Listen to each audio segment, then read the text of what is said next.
Mother bed में सामान्यतया महीन बीज को प्रारंभिक अवस्था में उगाया जाता है।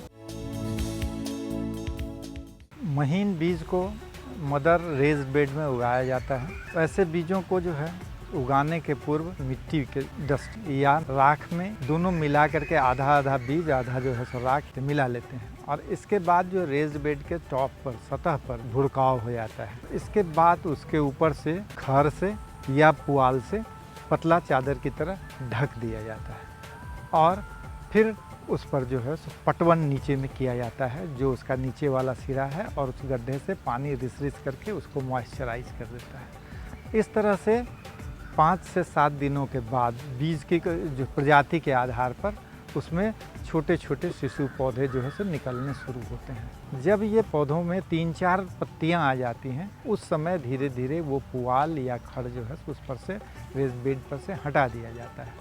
इसके उपरांत रेज बेड से 1.5 फीट ऊंचा छाजन जो है सो दिया जाता है। यह छाजन पुआल और बांस से बना हुआ हो सकता है, अन्यथा जो है सो एग्रोनेट शेड से बना हुआ हो सकता है। ये छाजन धूप के समय में दिया जाता है। पटवन की व्यवस्था जब जो है सो 4-5 पत्ते का हो जाएगा, तब जो है सो झरना की सहायता से हल्की सी ऊपर से भी दी जा सकती है।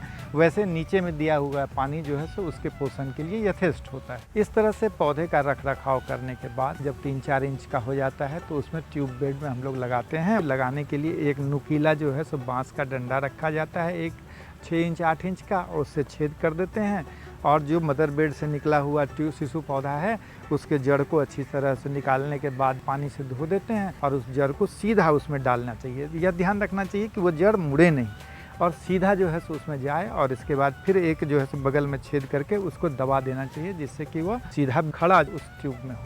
अगर ऐसी प्रजातियाँ लगाई जानी है जिसका मध्यम आकार का बीज होता है और नरम तरह का नरम जो है सो बीज होता है, करे जो है सो उसमें सीड कोट नहीं होते हैं, तो उसको सीधे भी उगाया जा सकता है। जैसे सीरीस, गम्हार, इस तरह के पौधे जो है सो सीधे भी ट्यूब बेड में डाले जाते हैं। इसके बाद जो है सो जब पौधा धीरे धीरे बढ़ने लगता है, 8 इंच 10 इंच का हो जाता है, तो पौधों की ग्रेडिंग की जाती है, छटाई की जाती है, वर्गीकरण किया जाता है। उसमें देखा जाता है जो पौधे मृत हो गए हैं या मृत प्राय हो गए हैं उनको बाहर निकाल दिया जाता है। जो जीवित पौधे हैं उसमें हाइट वाइज ग्रेडिंग की जाती है।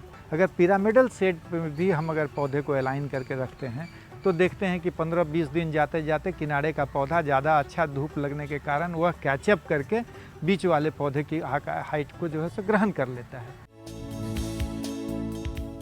आवश्यकतानुसार पौधे को छोटे ट्यूब से बड़े ट्यूब में बदला जाता है। इसके लिए ट्यूब को हम लोग हाथ में लेते हैं, उसका जो है सो पॉलीथीन हटा दिया जाता है और उसको फिर बड़े आकार के पॉलीथीन ट्यूब में, जिसमें पहले से मिट्टी, गोबर और बालू का मिश्रण भरा रहता है, उसमें रिप्लेस किया जाता है, जिससे उसके जड़ के फैलाव के लिए सफिशिएंट स्पेस मिल सके। पौधशाला में पौधों में रोग की पहचान एवं उसका उपचार।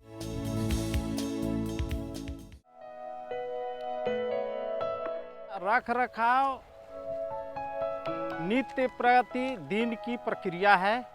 ये छतवन के पौधे हैं।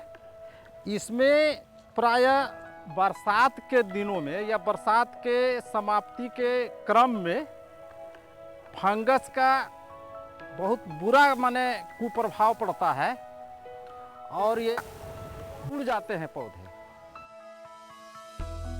ये अर्जुन के पौधे हैं। ये बरसात के दिनों में ज़्यादा इसमें माने सिकुड़ने वाली बीमारी होता है और उस हालत में उसकी छटाई करके अलग करेंगे और उन पौधों को छांट करके अलग दूसरे बेड में अरेंज करेंगे। हर बेड का अवलोकन करें और इस तरह का जो चीज़ कमियां उन्हें दिखे, या तो उसका वो खुद से दूर कराएं या जहां उनको समझ में नहीं आ रहा हो वो अपने सुपीरियर से इसका जानकारी ले।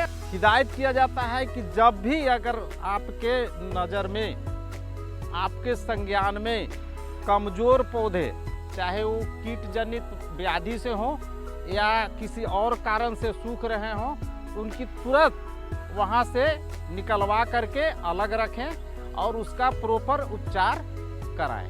पौधशाला में पौधों में मृदा जनित रोग। इसके मुख्य कारक सूत्रकृमि, फफूंद एवं जीवाणु हैं। इसके लिए 2 सप्ताह तक मिट्टी की सौर्यीकरण की जाती है, जिसमें उसको उलट पुलट कर कड़ी धूप में सुखाई जाती है। इसके अतिरिक्त नीम और करंज की खली 1 किलोग्राम प्रति वर्ग मीटर के हिसाब से उसमें मिलाया जाता है। वायरस जनित रोगों के उपचार हेतु वेबस्टीन, कार्बेंडाजिम एवं मैंकोजेब का प्रयोग किया जाना उचित होगा। कीट जनित रोग, जो कीटों पतंगों के अंडों, लार्वों से पौधों के बचाव करने हेतु BSC पाउडर, दीमक रोग के लिए क्लोरोपाइरीफॉस 20 EC या मेलाथियन आदि प्रमुख दवाओं का 2 ग्राम अथवा 2 मिलीग्राम प्रति लीटर पानी में छिड़काव करने से इस पर नियंत्रण पाया जा सकता है। इस प्रकार वैज्ञानिक तरीके से पौधशालाओं का प्रबंधन करने से लक्षित ऊंचाई के वृक्ष निश्चित समयांतराल पर मिलते रहेंगे।